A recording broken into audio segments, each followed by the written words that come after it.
আমি ফ্রি ভিসায় গেছি। এখন ওইখানে আমি পার্ট টাইম হিসেবে কাজ করি। এখন ভাই টেকনিক্যাল কোনো কাজ শিখে গেলে তাদের জন্য ভালো হয়। আপনার এই সিঙ্গাপুরে যেই দক্ষতা থাকবে দক্ষতার উপরে যাইতে পারবো সিঙ্গাপুরে। যে 3 দিন আগে গেছিলাম, 3 দিন পর চলে আসছি আবার। ফ্লাইট মিস হয়েছে, ফ্লাইট দেয় নাই দুবাই থেকে। তো আমরা যেখানে আসছিলাম এখানে ভালো আসছিলাম, সেভিও আসছিলাম। তো কে কি করলো মানে হারা গেছে জানি না। তো আমাদের বাসায় ইনশাল্লাহ আলহামদুলিল্লাহ আমরা ভালো আসছিলাম। এই যে আপনার জায়গায় আছেন, আপনার টাকা পয়সা কিরকম লস হয়েছে? লস হয়েছে অনেকই, 4 লাখের মতন। 4 লাখ। হ্যাঁ। এই টাকা কিভাবে সংগ্রহ করছিলেন?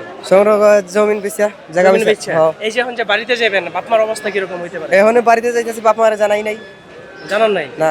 তো ওনারা যদি আপনাকে দেখে তাদের এই সময় কি পরিস্থিতি হবে বুঝতে পারছেন? পরিস্থিতি খারাপ হবে, এই জন্য এখনো জানাই নাই, না জানা যাইতেছি। দালালে বলছে দুবাই থেকে ইয়েতে পাঠাবে, লিবিয়া। লিবিয়া? ও পাঠায় নাই। লিবিয়াতে পরে কি ইউরোপে যাওয়ার স্বপ্ন দেখছিলেন? না, এই যাওয়ার স্বপ্ন দেখি নাই। 4 লাখ। 4 লাখ। হ্যাঁ। তো আপনার মতন এরা আর কতজন লোক ছিল? আচ্ছা, আমাদের সাথে ছিল 3 জন। হ্যাঁ, আমার সাথে ছিল 3 জন। মানে কি পুলিশে ধরে রাখছিল? না, পুলিশের ধরে রাখে নাই। না আপনারা বাধ্য হয়েছেন যে দেশে আসার জন্য? ওই পুলিশের ঢাকা থেকে রিটার্ন টিকিট আনো, আনায় চলে যাও। চলে আসছি। আপনার দেশের বাড়ি কই? সিলেট মৌলভীবাজার। ভাই আমি দুবাই থেকে আসছি। আমি গেছি 23 সালে। আমি ফ্রি ভিসায় গেছি। এখন ওইখানে আমি পার্ট টাইম হিসেবে কাজ করি। এখন ভাই টেকনিক্যাল কোনো কাজ শিখে গেলে তাদের জন্য ভালো হয়। কারণ ওইখানে টেকনিক্যাল এসির কাজ আছে, গাড়ির কাজ আছে, আপনার ফ্রিজের কাজ আছে, এগুলো মোবাইলের কাজ আছে। এগুলো শিখে গেলে তাদের জন্য ভালো হয়। আর এখন বাংলাদেশিদের ভিসা হচ্ছে না, রিনিউয়াল হচ্ছে না ভিসা। পুলিশের কোনো হয়রানি নেই। আপনার এই সিঙ্গাপুরে যেই দক্ষতা থাকবে দক্ষতার উপরে যাইতে পারবো সিঙ্গাপুরে। সিঙ্গাপুর থেকে 11 বছর।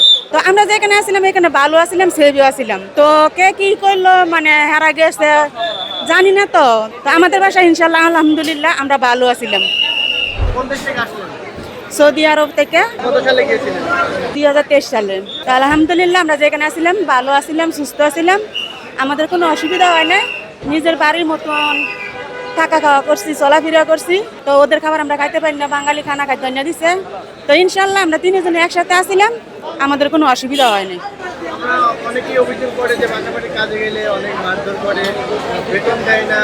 আমাদের মাঝে এরকমটা হয় নাই। তো আমরা কি করে জানবো আর কি করে বলবো? তো আমরা যেখানে আসছিলাম এখানে ভালো আসছিলাম, সেভিও আসছিলাম। তো কে কি করলো মানে হারা গেছে জানি না। তো কার বাসায় একরকমে করে। তো আমাদের বাসায় ইনশাল্লাহ আলহামদুলিল্লাহ আমরা ভালো আসছিলাম।